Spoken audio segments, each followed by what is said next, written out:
वारिस पठान साहब, प्रधानमंत्री नरेंद्र मोदी ऐसे यूनिक पोजीशन में, ये हम आपको दिखा रहे हैं तमाम देशों में जो युद्ध की आहट है, तो उसकी वजह क्या है?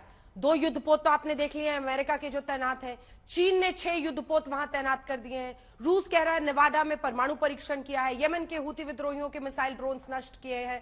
ये तमाम जो तस्वीर बन रही है उसको लेकर बहुत सारी बातें हैं, और चाइना ने भी अगर युद्धपोत वहां पर पार्क कर दिए हैं मिडिल ईस्ट की तरफ, तो ये बहुत संकेत है। इसको फुल स्क्रीन ही एक बार पूरा एनिमेशन दिखा दीजिए। और ये देखते हुए सवाल मेरा आपसे है वारिस पठान, प्रधानमंत्री नरेंद्र मोदी एक ऐसे यूनिक पोजीशन में है कि उन्होंने बेंजामिन नेतन्याहू से आतंकी हमले के बाद चर्चा की, बात की, दुख व्यक्त किया, कहा इजराइल के लोगों के साथ है, और उसके बाद अब वो महमूद अब्बास से भी बातचीत कर चुके हैं। वो तमाम सहायता भारत वहां पर पहुंचाने की कोशिश कर रहा है। अब तो कहिए कि बहुत अच्छा हो रहा है, क्यों वारिस भाई? नहीं, देखिए, जो भारत ने सामग्री पहुंचाई इतने टनों के हिसाब से, मेडिकल एड, रिलीफ मटेरियल, ये गाजा में पहुंचाई है फिलिस्तीनी लोगों के लिए, हमास के लिए नहीं। तो हम तो यही कह रहे हैं ना कि हम भी उन्हीं फिलिस्तीनियों के साथ खड़े हुए हैं जिनके ऊपर इतने अत्याचार हो रहा है, जो एक ऑपरेशन लोग है। मगर हमको यहाँ पे जोड़ा जाता है कि नहीं आप आतंकवादी का समर्थन कर रहे, कहीं भी नहीं समर्थन कर रहे। बात नंबर 2, अभी गौरव भाटिया ने कहा कि भारत ने हमास को बोल दिया आतंकवादी है, संगठन है, उसके साथ हमारा कोई ताल्लुक नहीं है। मेरे को Gaurav Bhatia external affairs ministry का या प्रधानमंत्री नरेंद्र मोदी का एक स्टेटमेंट बता दे जहां पर उन्होंने कहा है हमास का अल्फाज तक अपने मुंह से लिया हो। अब अंजना जी, जंग जो है 17वें दिन में आ गया, लेकिन कल का दिन जो था वो कुछ मैक्सिमम वहां के ऊपर इजराइल ने अटैक कर दिया गाजा के अंदर, जिसकी वजह से 436 लोगों की डेथ हो गई सिर्फ गाजा में 24 घंटों में। उसके अंदर 182 बच्चे थे। क्या ये बच्चे भी हमास के थे? बच्चे आतंकवादी थे, बेगुनाह बेकसूर बच्चे थे। तो इजराइल जो है वो हमास का नाम की आड़ में सिर्फ वहां सिविलियन कैजुअलिटीज करता जा रहा है, बेगुनाह बेकसूरों को मारा जा रहा है। अब आपके अभी बड़े बड़े एक्सपर्ट्स बैठे हैं, मैं उनको पूछना चाहूंगा, sir international law of war जो होता है उसमें क्या पॉपुलेटेड सिविलियन जो जगह है वहां पे क्या बम्बार्डिंग कर सकते हैं? क्या फॉस्फोरस जो बैंड है इलीगल है, क्या उसका आप इस्तेमाल कर सकते हैं? मैं चाहती हूं बेनी बेनियामिन इसका जवाब देंगे। ठीक है, ठीक है, ठीक है, सवाल का बेनी जवाब बेनियामिन को दिखाइए, कहेंगे नहीं है। ठीक है बेनी जी, आप इसका जवाब दीजिए। वो कह रहे हैं कि ऐसे रिहायशी इलाकों में क्या जंग इजाजत देता है आपको, इंटरनेशनल लॉज की, आप ऐसी जगहों पर बमबारी करें? बेनी साहब बोल रहे हैं, उसके बाद आ रही हूं सुशांत जी। बट मैं वारिस पठान को बोलता हूं एक बात, बॉम्बार्डिंग जो लॉज है आपके वर्ल्ड वाइड लॉज है, खाली इजराइल को लागू है? खाली इजराइल को लागू है? 1 महीने पहले टर्की ने सीरिया में 400 आदमी मारा, तब तुम्हारे लोग किधर गए थे? हमास ने आके हमारे बाल बच्चे को मारा, तब तुम्हारे लोग किधर गए थे? हमारे बच्चे लोग को उठा के लेके गए, आधा हाफ ईयर का बच्चा भी उसको लोग को उठा के लेके गए 90 साल के औरतों को उठा के लेके गए, प्रेग्नेंट औरत को फाड़ के उसका बच्चा निकाल के उसके सामने मार के उसको भी मार दिया। आपके रूल्स किधर गए उधर वो टाइम? अभी भी इजराइल क्या कर रहा है आपको नहीं मालूम, मे बी आप वो टाइम सोते हैं घर में। इजराइल अभी भी सबको बता रहे हैं क्या भाई तुम लोग इधर से निकल जाओ। हम लोग 17 दिन ठहरे, अभी तक अंदर नहीं गए। हम लोग किसको नहीं डरते? हिजबुल्लाह को भी नहीं डरते, ईरान को भी नहीं डरते, और किसको हम लोग बुलाए भी नहीं कि आओ हम लोग को मदद करो। इतने साल हम लोग अकेले काम कर रहे हैं, अभी तक किसने हम लोग को सपोर्ट नहीं किया। पैलेस्टीनियन जो है वो तुम्हारे जो गाजा है उनको हम वापस दे दिया 24 ईयर्स बिफोर। आपको क्या चाहिए कि हम लोग को मारेंगे, हम लोग उन लोग को खाना देंगे, हम लोग उनको पानी देंगे, हम लोग उनको सब देंगे, और उन लोग हम लोग को मार के जाएंगे? नॉट ओनली दैट, अभी गाजा में पेट्रोल नहीं है, पानी नहीं है, फूड नहीं है, ओके? बॉम्ब बहुत सारे हैं, बॉम्ब बहुत सारे हैं उनके पास। तो इससे सब पैसा बॉम्ब में चला गया उनका। कभी गवर्नमेंट ने देखा नहीं कि बच्चे लोग मर रहे हैं उधर, खाना नहीं है उन लोग को, पीना नहीं है उन लोग को, वो कभी नहीं देखा। कैसा डेवलप करने का वो मालूम नहीं था उनको। वो पैसा $30 मिलियन मिलता था एक महीने को, वो पैसा सब उन लोग के किससे में गया? अभी तक किसने रिसीट नहीं मांगा उन लोग के? उनको बचाओगे? ठीक है, लेकिन बेनी साहब, जो सवाल अशरफ पूछना चाह रहे थे दरअसल हॉस्टेजेस को लेकर, बंदा को लेकर, बोलिए आप क्या पूछना चाह रहे हैं? हाँ, मैं दरअसल उनसे पूछना चाहता हूं क्योंकि वो पूर्व आईडीएफ के सोल्जर हैं। मैं इनसे ये जानना चाहता हूं कि क्योंकि हमास वाले तो मरने और मारने के लिए ही निकले हैं, लेकिन जो यूएस सोल्जर्स और जो इजराइल के सोल्जर और सिविलियंस हमास की कैप्टिविटी में हैं, उनके छुड़ाने का दबाव इजरायली सरकार और इजरायली सेना पर कितना है, मैं ये उनसे समझना चाहता हूं। क्योंकि मिडिल ईस्ट में ये खास तौर से बातें होती है कि सबसे बड़ी कमजोर कड़ी जो है इजराइल के पास वो है, कितना उनका क्या वाकई है ये बेनी साहब?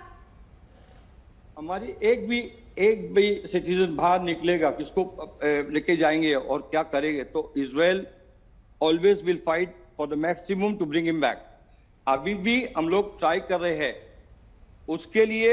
इतने 17 डेज एक्चुअली बेनी साहब पॉलिटिकल सवाल इसको ज्यादा समझे आप कि बेंजामिन नेतन्याहू पर राजनीतिक रूप से देश के अंदर कितना दबाव है कि वो बंधकों की रिहाई के लिए कुछ कदम उठाए, है या नहीं है? लोग ये बस चाहते हैं कि बदला ले हमास से।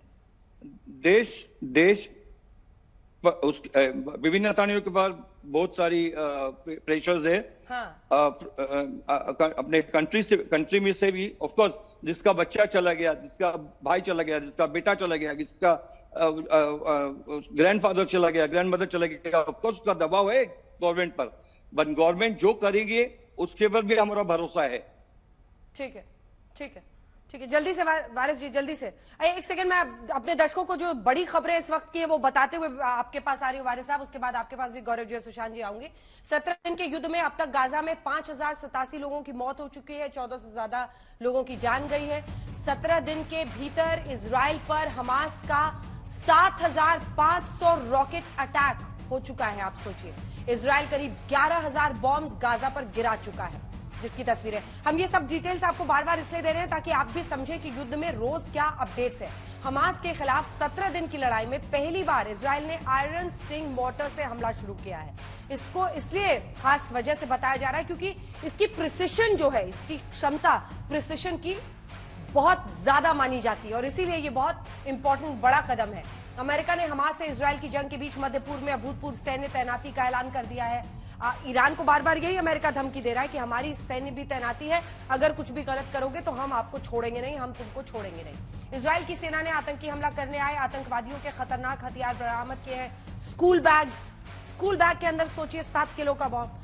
गाजा के कई अस्पतालों में दवा है वो जीवन रक्षक दवाओं और उपकरणों की कमी हो रही है। फिलिस्तीन का फिर से दावा है, कहा इजराइल ने अस्पताल के पास हमला किया है। इजराइल का इनकार, कहा स्कूल, हॉस्पिटल, मस्जिद, इनके पास हमास के आतंकी ठिकाने हैं, हम आतंकी ठिकानों पर हमला कर रहे हैं।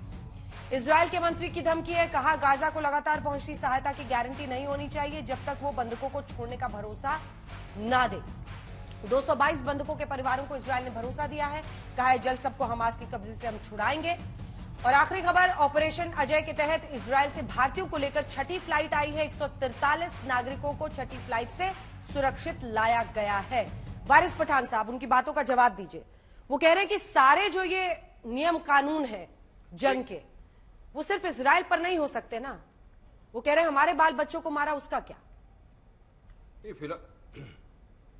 नहीं, इजराइल कर रहा है, कानून का उल्लंघन कर रहा है। इस यूरोपियन कंट्री ने भी कहा था कि ये एक्ट ऑफ टेरर है, ये टेररिज्म है, आप इस तरह से मेडिकल एड वगैरह बंद नहीं कर सकते और पॉपुलेटेड एरिया में नहीं मार सकते। मगर इजराइल इस पे क्या दलील देता है अंजना जी, कि वहां पर टनल बना के रखा है इन लोग ने। तो मैं पूछना चाहूंगा, जो क्रिश्चियनों का 1000 साल पुराना चर्च को इजराइल ने बॉम्बार्डिंग करके मार ध्वस्त कर दिया पूरा, वहां पे जिसके अंदर 21 लोगों की जानें चले गई सिविलियन की, तो क्या वहां भी कोई टनल था?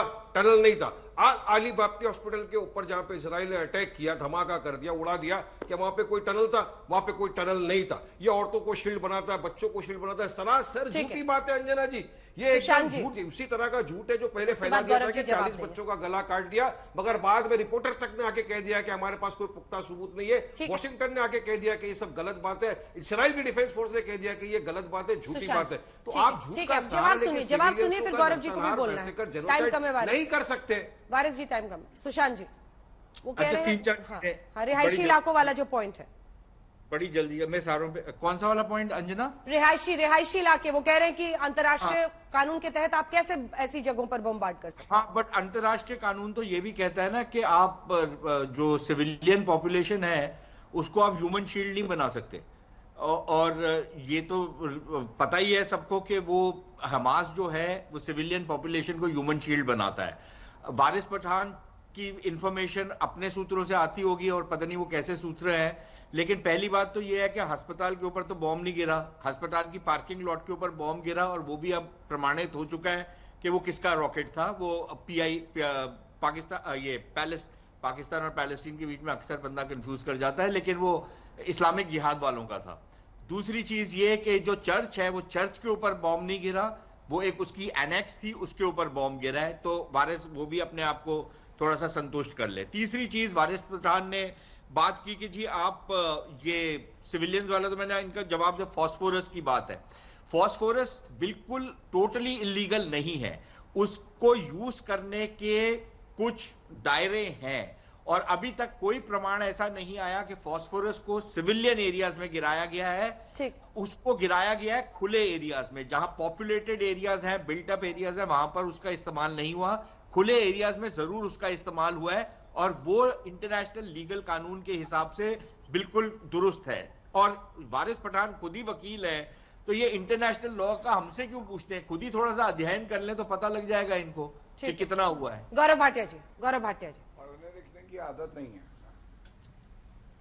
देखिए अंजना जी, सबसे पहले तो मैं ये कहूंगा, वारिस पठान कह रहे थे AIMIM पैलेस्तीन के साथ खड़ी है, तो मैं ये बता दूं कि जो कश्मीरी पंडितों के साथ खड़े नहीं हो पाए, जो भारत के साथ खड़े नहीं हो पाए, वो हमास के साथ खड़े हो जाएंगे, क्योंकि इनके धर्म का रिश्ता इन्हें दिखाई दे जाता है, जो चिंताजनक है।